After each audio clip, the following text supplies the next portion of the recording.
Hello guys, हम दोबारा से अपने नेक्स्ट टॉपिक के साथ वापस आ चुके हैं। हमने पार्ट 1 में पढ़ा था नॉर्दर्न माउंटेन्स के बारे में, हमारी इंडिया के बारे में। हमने नॉर्दर्न माउंटेन्स के टाइप पढ़े थे, काराकोरम, हिमालयाज के टाइप पढ़े थे, मतलब उनको भी डिवाइड किया गया है शिवालिक, हिमाचल और हिमाद्री में। तो आज हम उसके आगे का पढ़ेंगे। हमारा नेक्स्ट टॉपिक है नॉर्दर्न प्लेन। तो चलिए आते हैं। अब यहाँ पे बताया गया है कि हमारे नॉर्दर्न प्लेन्स कहाँ पे हैं। तो northern plains lie to the south of the Himalaya, they are flat and highly fertile. देखिए यहाँ पे दे भी रखा है the northern mount plains extensive alluvial plains formed by Indus Ganga and Brahmaputra system rich in agriculture. ये जगह पे अब देखिए उसने कहा था साउथ ऑफ हिमालय, हमारे हिमालयस यहाँ पे, उसके साउथ में, उसी के नीचे। तो यहाँ पे ये हमारे प्लेन्स हो गए। अब यहाँ पे बताया गया है कि ये बहुत ज़्यादा फर्टाइल होते हैं और हाईली फ्लैट होते हैं। तो यहाँ पे भी बताया गया है कि एलुवियल सॉइल की वजह से फर्टाइल होते हैं। अब एलुवियल सॉइल क्या होती है ये हम आगे पढ़ेंगे। The highly fertile significant, the highly fertile land export executive agriculture provide a flat terrain for transport like. तो यहाँ पे जितने ये प्लेन होती है तो यहाँ पे रोड्स कंस्ट्रक्शन के लिए, बिल्डिंग कंस्ट्रक्शन के लिए अच्छा स्पेस होगा, तो यहाँ पर ट्रांसपोर्ट भी इजीली हो जाती है और यही एरिया सबसे ज़्यादा डेंस पॉपुलेटेड होता है। अब हम पढ़ेंगे divisions of northern plains. Northern plains को भी 3 डिविजन्स में बांटा गया है। अब हम देखते हैं कौन कौन सी। First is Punjab Haryana plain, then Ganga plain and Brahmaputra plain. अब हम पढ़ेंगे पंजाब हरियाणा प्लेन के बारे में। दिस रीजन फॉर्म द, देखिए यहाँ पे भी है Punjab Haryana plain. This region forms the western most part of the northern plain and lie primarily in the Indus basin. यानी ये जो हमारा पार्ट है ये समझ लीजिए पंजाब का एरिया है। तो ये इंडस रिवर पाकिस्तान में फ्लो करके जाती है, तो इंडस के रिवर के बेसिन के पास लोकेटेड है प्लेन। ये समझ लीजिए ये एरिया, ये पूरा एरिया हमारा पंजाब हरियाणा प्लेन में आता है। देखिए ये पूरा प्लेन हो गया यहाँ से यहाँ तक, और ये हमारा पंजाब हरियाणा प्लेन हो गया। नेक्स्ट रिवर, यहाँ पे सतलुज बहती है, रवि एंड ब्यास। यानी जो पंजाब हरियाणा प्लेन है यहाँ पे सतलुज, रवि और ब्यास रिवर्स पाई जाती हैं। यहाँ पे भी है Sutlej, Ravi and Beas rivers are founded. Hills, यहाँ पे ज्यादातर wheat, rice and cotton, sugar cane, इन सब की खेती होती है। यहाँ पे भी देखिए ये सेम दे रखा है। अब पंजाब हरियाणा प्लेन में ही हमारा आता है द ग्रेट इंडियन डेजर्ट। आपने डेजर्ट के बारे में तो सुना ही होगा। तो द ग्रेट इंडियन डेजर्ट, जिसको हम थार डेजर्ट के नाम से भी जानते हैं, वो यहाँ पे आता है। ये पंजाब हरियाणा प्लेन में इसको थार डेजर्ट भी कहते हैं और ये बहुत ज्यादा हॉट सैंडी होता है। यहाँ पे बहुत ज्यादा रेत होती है। देखिए आपको दिखा देते हैं। देखिए ये हमारा थार डेजर्ट, देख सकते हैं यहाँ पे हर जगह पे रेत फैली हुई है। हम देखिए यहाँ पे बिल्कुल भी पौधे बहुत मतलब हैं ये, पर ये बहुत कम है। और यहाँ पे बारिश नहीं होती, इसकी वजह से रेत कैसे ड्यून्स बन जाते हैं। अब ड्यून्स क्या होते हैं? ऐसे जो रेत के छोटे छोटे पहाड़ बन जाते हैं, इनको ड्यून्स कहते हैं।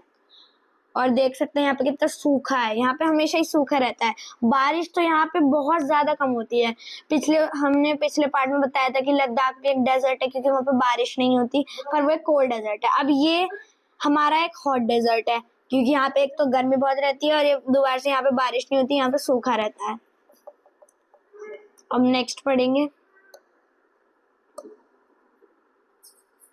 यहाँ पे सैंड ड्यून्स के बारे में बताया गया है। टेम्परेचर यहाँ का 122 डिग्रीज चला जाता है, वो भी फ़ारेनहाइट। देखिए जो सेल्सियस होता है वो हमारा, सेल्सियस से होता है वो हमारी कम यूनिट होती है। जैसे मान लीजिए हमारे पास 46 सेल्सियस है, तो वो फ़ारेनहाइट में ज़्यादा यूनिट हो जाएगी। तो वो फ़ारेनहाइट में ज़्यादा यूनिट हो जाएगी। तो ऐसे ही यहाँ पे है, ऐसे यहाँ पे 122 डिग्री फ़ारेनहाइट है, तो ये अराउंड 30 अराउंड टेम्परेचर होगा और वहाँ पे बहुत ज़्यादा गर्मी रहती है दिन के टाइम पर। ज्यादा टेम्परेचर होने के साथ साथ रात को वहाँ पे बहुत ज्यादा सर्दी भी हो जाती है। वाटर सोर्सेज वहाँ पे एक लूनी रिवर है जो एक मतलब सीजनल रिवर है, यानी जब किसी सीजन में मानसून के सीजन में बारिश होती है सिर्फ वो वहीं तभी वहाँ पे बहती है। और बाकी अब परमानेंट एक सोर्स बन चुका है जो है इंदिरा गांधी कैनाल, जहाँ पे अब सतलुज और ब्यास रिवर से पानी सप्लाई होता रहता है। कंजर्वेशन, वहाँ पे पानी को बचाने के लिए रेन वाटर के हार्वेस्टिंग मेथड्स भी यूज करे जाते हैं और साथ साथ एक जोहाद मेथड होता है वो यूज करा जाता है। अब वहाँ के फ्लोरा फोना यानी वहाँ के एनिमल्स के बारे में पढ़ेंगे। देखिए यहाँ दे रखा है जोहाद, अर्थल चेक डैम्स, हार्टलिंग। यहाँ पे जो दिख रहे हैं ना ये जोहाद है हमारे, ये कुंस है, यहाँ पे ये जोहाद है जहाँ पे पानी अंदर चला जाता है। अब वहाँ पे फ्लोरा यानी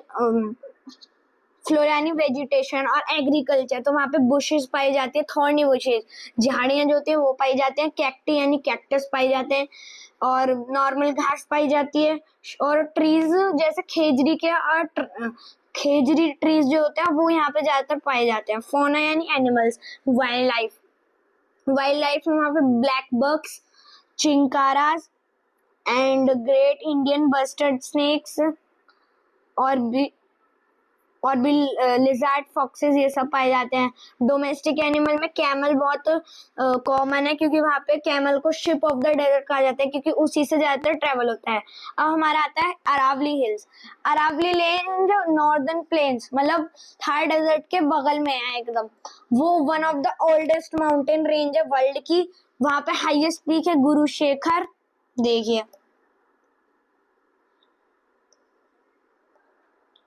गुरु शेखर, यहाँ पे देखिए ये है, यहाँ पे थार डेजर्ट भी है तो इसी के बगल में यहाँ पे ये है अरावली रेंजेस।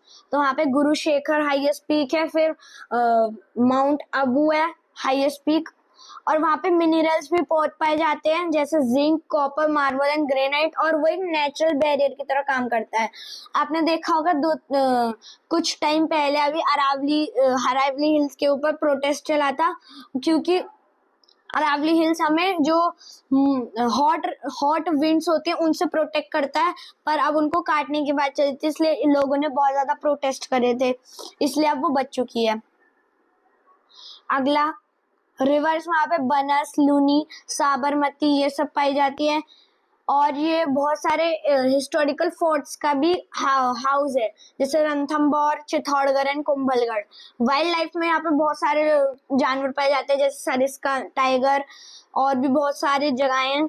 गंगा प्लेन्स, अब देखिए गंगा माउंटेन से बहते हुए आती है तो वो ये यहाँ पे तो वो यहाँ पे आ जाती है, तो ये हमारे गंगा प्लेन्स हो गए जहाँ पे हमारा उत्तर प्रदेश भी आता है।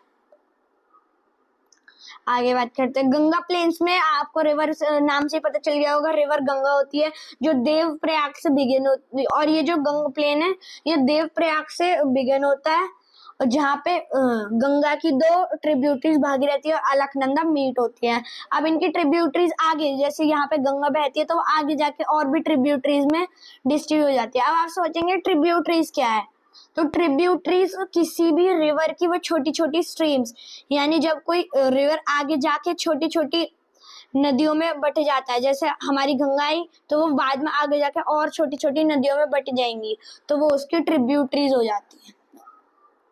तो उसकी ट्रिब्यूटरीज दे रखी हैं। जो राइट साइड जाती हैं वो राइट साइड जाती हैं, साउथ को जो ज्वाइन करती हैं, साउथ से जो ज्वाइन होती है वो राइट साइड जाती है और नॉर्थ से जो ज्वाइन होती है वो लेफ्ट साइड जाती हैं। और ये नाम दे रखे यमुना, सन, चंबल, बेटवा, गोमती, घाघर, गंडक, कोसी एंड महानदा। एग्रीकल्चर, वहाँ पे बहुत ज्यादा फर्टाइल एलुवियल सॉइल पाई जाती है। अब एलुवियल सॉइल वो होती है जैसे बहुत सारी रिवर्स हैं वो माउंटेन से बहते हुए प्लेन्स में आती है तो अपने साथ सैंड, सिल्ट भी एक मिट्टी होती है और बाकी क्ले, ये सब बहुत सारी टाइप की सॉइल लाती हैं अपने साथ, तो वो एक मिक्स होकर different type of fertile soil बना देते हैं जिसको एलुवियल सॉइल कहा जाता है।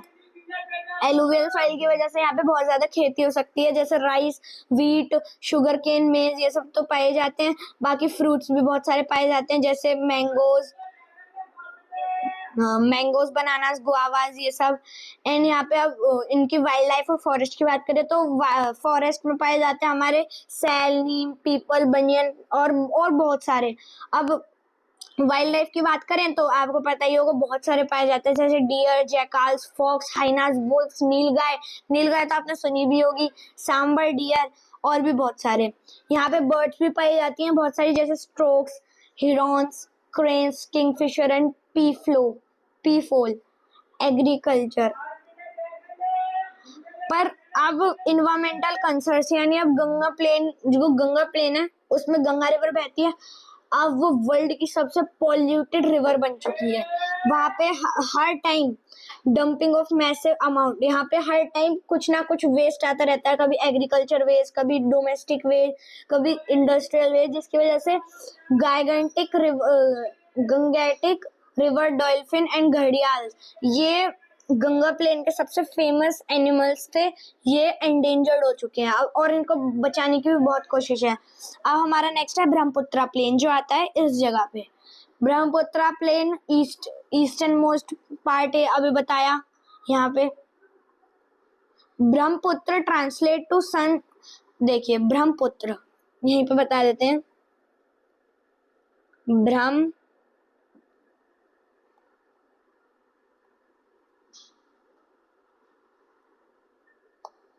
देखिए ब्रह्मपुत्र, यहाँ पे ब्रह्म और पुत्र दो शब्द है। अब यहाँ पे ब्रह्म का मतलब है गॉड, या फिर ब्रह्मा भी कह सकते हैं, और यहाँ पुत्र का तो आपको पता ही होगा सन, तो ये यानी ब्रह्मपुत्र का मतलब है सन ऑफ गॉड या फिर सन ऑफ ब्रह्मा। आगे पढ़ते हैं।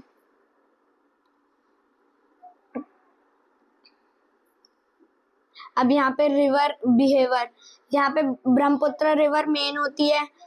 यहाँ पे एक यार्लुंग तसेंगपो तिब्बत, ये एक और रिवर है जो फ्लो करती है अरुणाचल प्रदेश और असम से जाती है, और फिर जाके लास्ट बांग्लादेश में मिल जाती है, मर्ज हो जाती है गंगा के साथ। अब यहाँ पे जियोग्राफिकल कंसेप्ट जैसे distributaries, deltas in the Sundarban. अब आपने सुना होगा ट्रिब्यूटरी तो पता चल गया, अब डिस्ट्रीब्यूटरी क्या होता है? जब एक रिवर, मान लीजिए कोई रिवर है,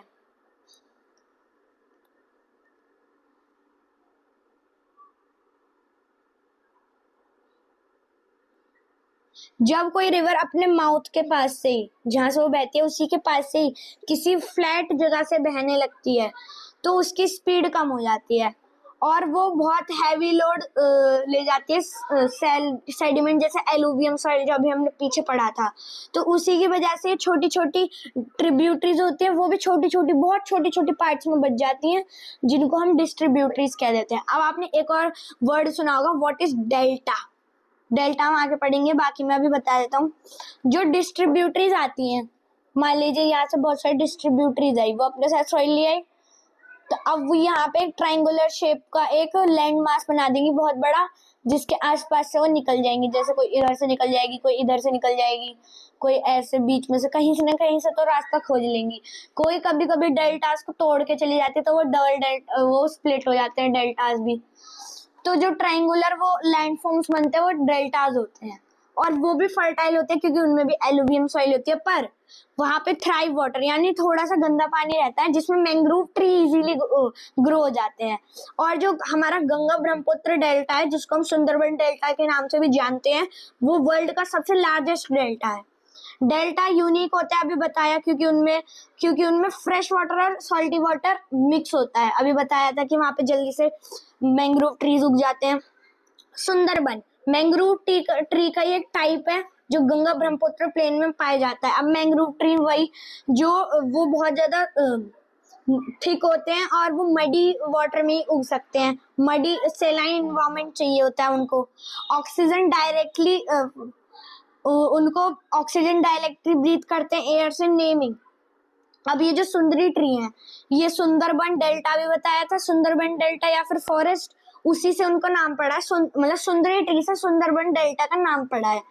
the Sundarban recognised globally UNESCO world heritage site. अब इनकी इन डिफरेंट यूनिक क्वालिटीज की वजह से इनको UNESCO world heritage site declare कर दिया गया है, जहाँ पे हम एज अ एक्सप्लोरेशन जा सकते हैं, नेचुरल एक्सप्लोरेशन। अब हमारा नेक्स्ट टॉपिक आता है पेनिनसुलर प्लेट्यू। यहाँ पे डेल्टा का ओरिजिन भी दे रखा है, मुझे बताया था। अब हमारा नेक्स्ट टॉपिक आता है पेनिनसुलर प्लेट्यू। देखिए बजाल्ट शील्ड। अब पेनिनसुलर प्लेट्यू क्या होता है, पहले इसकी बात करते हैं। प्लेट्यू एक ऐसी जमीन होती है जो सी लेवल से, देखिए सी लेवल है तो यहाँ से टेबल की तरह उठी होगी, थोड़ी सी माउंटेन्स की तरह ऐसे नहीं पूरी उठ जाएंगी, नहीं थोड़ी सी उठी होंगी, तो ऐसे प्लेट्यू हो जाती हैं। यहाँ पे प्लेट्यू का एक छोटा सा पिक्चर भी दे रखा है। अब ये इनको दो पार्ट्स में डिस्ट्रीब्यूट करा गया है, मलवा प्लेट्यू एंड डेक्कन प्लेट्यू। आपने सुना भी होगा।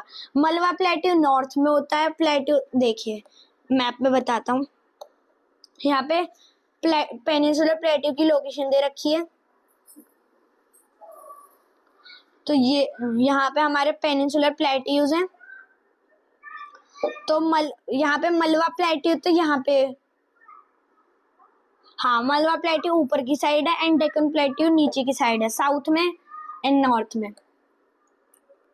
अब यहाँ पे बहुत ज्यादा लैंड मास, ऐसा ये बहुत पुराना लैंड मास है, एशिया के इंडियन सब कॉन्टिनेंट के ओल्डेस्ट लैंड मासेस में ये एक है।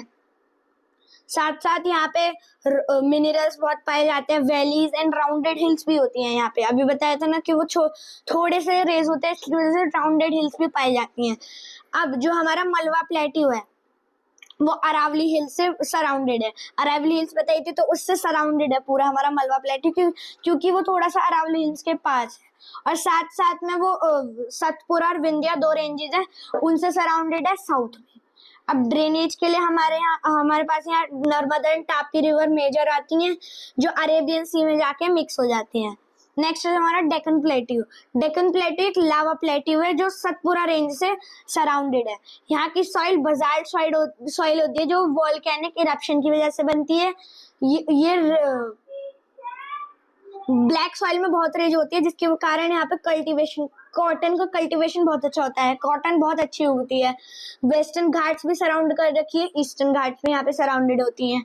और बाकी ये थोड़ा सा ये स्लोप टाइप होता है, जिसकी वजह से जो गोदावरी, महानदी, कृष्णा, कावेरी ये सारी रिवर्स में बे ऑफ बंगाल में जाके मिल जाती है। इन्हीं के ऊपर बहुत सारे डैम्स बनाए गए हैं, जिसके कारण हाइड्रो इलेक्ट्रिसिटी भी मिल जाती है।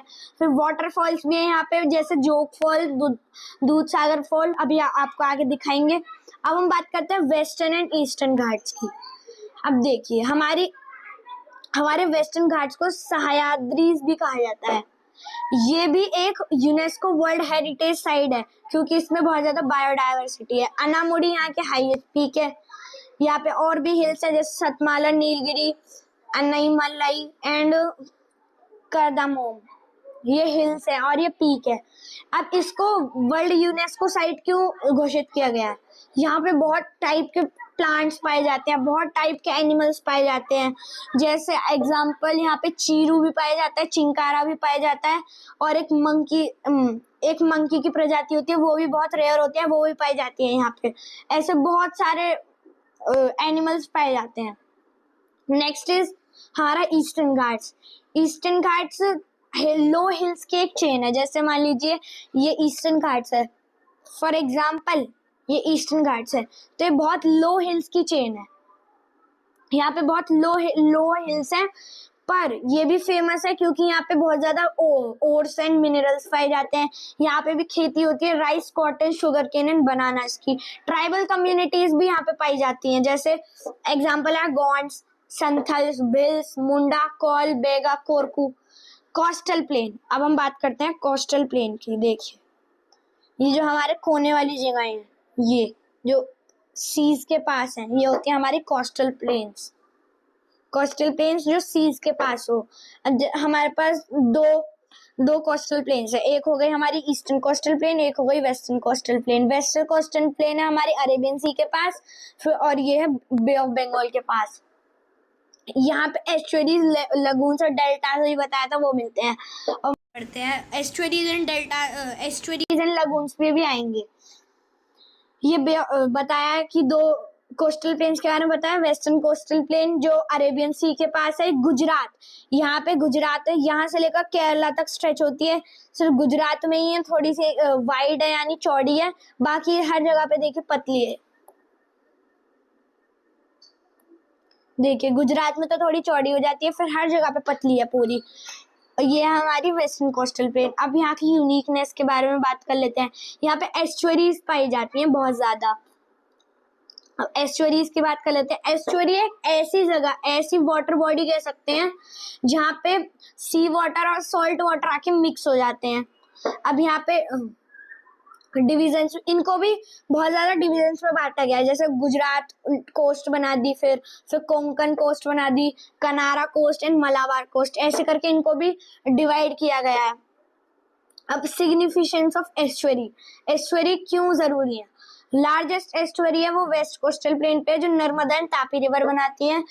ये नेचुरल क्रीक्स से फुल होती हैं, जैसे यहाँ पे, और यहाँ पे पानी, जैसे कोस्टल प्लेन है, यहाँ पे एस्चुअरीज हो गई, तो यहाँ पे इजीली पोर्ट्स एंड हार्बर्स बन सकते हैं, क्योंकि सॉल्ट वाटर की वजह से यहाँ पे जो डेप्थ होती है वो कम, मतलब इनकी जो डेप्थ होती है वो कम होती है, इसलिए यहाँ पे पोर्ट्स एंड हार्बर्स बन सकते हैं, जहाँ से ट्रेडिंग हो सकती है। ट्रेड रूट्स के एग्जाम्पल भी, ट्रेड पोर्ट्स के एग्जाम्पल है जैसे मुंबई, गोवा, बेंगलुरु एंड कोची।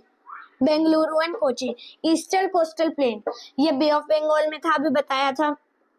इसकी विड्थ नॉर्मल है, देखिए यहाँ पे नॉर्मल एकदम सिमिलर चल रही है इसकी विड्थ। इसकी विड्थ में कोई थिकनेस का डिफरेंस नहीं है।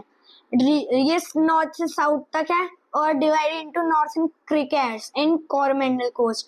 ये दो चीजों में डिवाइड है, एक तो northern Circars and Coromandel coast. अब बात करते हैं डेल्टास की, जो हमने पीछे बात कर लिया है। अब हम बात करते हैं लगून्स की। लगून एक ऐसी शैलो बॉडी है जो सी वाटर से सेपरेट है एकदम। जो हमारी एस्चुअरीज थी वो जाके कहीं ना कहीं सी वाटर में वापस आ जाती है, पर जो हमारा लगून है वो एकदम सेपरेट है। अब लगून का एक सबसे अच्छा एग्जांपल है चिलिका लेक, जो एशिया का सबसे लार्जेस्ट लगून है। पुलिकेट लेक भी एक है, जो आंध्र प्रदेश एंड तमिलनाडु की बॉर्डर पे स्थित है। अब हम बात करते हैं आइसलैंड्स की। आपने इंडिया के मैप के कोने में छोटे छोटे लैंड मासेस तो देखेंगे, बहुत छोटे छोटे, यही हमारे आइलैंड्स हैं। यह है हमारा Andaman and Nicobar island, Andaman and Nicobar island. India हमारा लक्षद्वीप आइलैंड, ये दोनों ही बहुत फेमस है। अब अंडमान एंड निकोबार जो आइलैंड है वो 500 आइलैंड्स का पूरा एक ग्रुप है, और यहाँ 500 आइलैंड्स का ग्रुप है जो एक दूसरे के एकदम क्लोज है। जैसे एक आइलैंड यहाँ हो गया, एक आइलैंड यहाँ हो गया, एक आइलैंड यहाँ हो गया, ऐसे बहुत क्लोज है सारे आइलैंड्स एक दूसरे के। वेट, ये कोस्टल प्लेन समझा रखा है यहाँ पे, देखिए डिस्ट्रीब्यूटरी, एस्चुअरी, डेल्टा। अब हम बात करते हैं ये रहे हमारे Andaman and Nicobar island and Lakshadweep island. इसकी लोकेशन है बे ऑफ बंगाल में। और अंडमान एंड निकोबार आइलैंड इसको इसलिए कहा जाता है क्योंकि ये दो अलग अलग आइलैंड्स के ग्रुप हैं। हर एक आइलैंड में 500 से ज्यादा आइलैंड है, और ये सेपरेटेड है। एक बहुत फेमस थिंग्स है जिसको हम कहते हैं 10 डिग्री चैनल। ये एक ऐसी इमेजिनरी लाइन है जो इमेजिनरी 10 डिग्री नॉर्थ लैटिट्यूड के एकदम एग्जैक्ट पास है। यहाँ पे डेंस फॉरेस्ट है, यहाँ पे महागनी ट्रीज एंड पॉडक ट्रीज पाए जाते हैं, सॉल्ट वाटर क्रोकोडाइल्स पाए जाते हैं, और यहाँ पे ट्राइब्स बहुत फेमस है जो अभी तक हमने डिस्कवर नहीं करी है। ऐसी ऐसी ट्राइब्स हैं यहाँ पे जो आज तक इससे कभी बाहर ही निकली, इसलिए हम इसको डिस्कवर नहीं कर पाए। यहाँ पे वही दे रखा है, यहाँ पे सी टर्टल्स भी पाए जाते हैं, कोरल सिस्टम भी बहुत अच्छा है यहाँ का, और बहुत सारी फिश की स्पीसीज पाई जाती हैं। टूरिज्म के लिए लोग बहुत आते हैं क्योंकि यहाँ पे एक बहुत फेमस जेल है जिसको हम सेरिक्यूलर जेल कहते हैं, जो काला पानी की सजा, उस काला पानी के नाम से भी जानी जाती है उसकी वजह से, और नेचुरल ब्यूटी की वजह से यहाँ पे बहुत टूरिज्म है। नेक्स्ट है हमारा लक्षद्वीप आइलैंड। ये 36 या 50 स्मॉल आइलैंड्स का ग्रुप है। ये अरेबियन सी में है जो कि केरला की कोस्ट के पास है। देखिए यहाँ पे दे रखा है। एक और फैक्ट है कि अंडमान में एक आइलैंड है जिसको कहा जाता है बैरन आइलैंड, जहाँ पे पूरा एक अभी तक एक्टिव वोल्केनो है। यहाँ पे कोरल दे रखा है, यहाँ पे बहुत सारे कोरल वेराइटीज भी पाए जाते हैं। अब लक्षद्वीप आइलैंड है, यहाँ का मेराइन इकोसिस्टम बहुत अच्छा है। यहाँ पे बहुत सारी मेराइन लाइफ की स्पीशीज पाई जाती है, जैसे बहुत सारी कोरल रीफ्स पाई जाती हैं। ये जो है इससे भी ज्यादा कोरल रीफ्स पाई जाती है, लक्षद्वीप का ये है। वैसे तो ये और भी पाई जाती हैं। साथ ही साथ यहाँ पे सी कुकुम्बर्स पाए जाते हैं, डॉल्फिन्स बहुत फेमस है, और सी टर्टल्स। कोरल फॉर्मेशन इस लक्षद्वीप आइलैंड का एक और सबसे एक फैक्ट है कि यहाँ पे जितने भी मैराइन कोरल एनिमल्स रहते हैं उनके ही हार्ड कैल्शियम स्कल्स से जो रह गए थे पहले जनरेशन में, उसी से ये पूरा आइलैंड बना है। ये पूरा जो मान लीजिए लक्षद्वीप आइलैंड है, पूरा ये आइलैंड है, ये मैराइन कोरल एनिमल्स के स्कल्स से मिलकर बना है, जो डिकम्पोज होके इसको लैंडफॉर्म को बनाया था। और यहाँ पे वॉल्केनिक आइलैंड जो बताया अभी, इसी की तरह एक और वॉल्केनिक आइलैंड है यहाँ पे, पर वहाँ पे एक्टिव वॉल्केनो नहीं है, पर वहाँ पे भी बहुत सारे मिनरल्स पाए जाते हैं, बहुत टाइप्स के, मतलब वहाँ पे भी कॉटन की फार्मिंग अच्छी होती है। नेक्स्ट जो हमारे, अब हम बात करते हैं इन सब के सिग्निफिकेंस की। जो हमारे नॉर्दर्न माउंटेन्स है वो हमें पानी प्रोवाइड करते हैं वहीं से, और बहुत सारी वेराइटीज प्रोवाइड करते हैं वाइल्ड लाइफ की। फिर हमारे जो पेनिनसुलर प्लेटू है वो हमें उनकी मिनरल्स प्रोवाइड करते हैं। Coastal plains and northern plains हमें fertile soil and job opportunities provide करते हैं। Last is coastal plains and islands हमें प्रोवाइड करते हैं हमारा टूरिज्म। इसी के साथ हमारा एक टॉपिक खत्म होता है पूरा। एंड बाय, हम मिलते हैं अब अगले टॉपिक के साथ अगली वीडियो में। तो अब हम देखेंगे इन सब के एग्जाम्पल्स। देखिए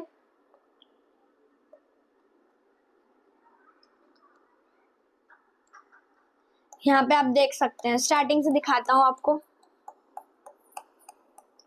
मैप्स भी हैं यहाँ पे। ये हमारा कुंभलगढ़ जिसको हमने नॉर्दर्न प्लेन्स में पढ़ा था। फिर हमारे बैक वाटर जो एक आई थिंक एस्चुअरी है, केरला की बैक वाटर्स। फिर हमारा बैरन आइलैंड जहाँ पे अभी तक एक्टिव वोल्केनो है। फिर यह हमारा थार डेजर्ट जो नॉर्दर्न प्लेन्स में आता है। फिर ये हमारी अरावली हिल्स, ये एक और है, ये आई थिंक चित्तौड़गढ़ है। एंड आई थिंक ये रणथंभौर है, ये है चित्तौड़गढ़। फिर ये हमारे सुंदरबन फॉरेस्ट आ जाते हैं। ये हमारी आई थिंक ईस्टर्न घाट है, ये वेस्टर्न घाट है। ये हमारा जोग फॉल है, ये दूध सागर फॉल है। फिर यहाँ पे ये आ जाता है, आई थिंक ये प्लेट्यूस का है यहाँ पे। और यहाँ पे ये हमारी चिलिका लेक है। ये हमारे आइलैंड्स है, ये अंडमान एंड निकोबार आइलैंड, ये लक्षद्वीप आइलैंड। एंड लास्ट ये वो सर्कुलर जेल जो हमने आपको बताई थी। एंड इसी के साथ हमारी आज का टॉपिक खत्म होता है। Wait for the next part. Bye.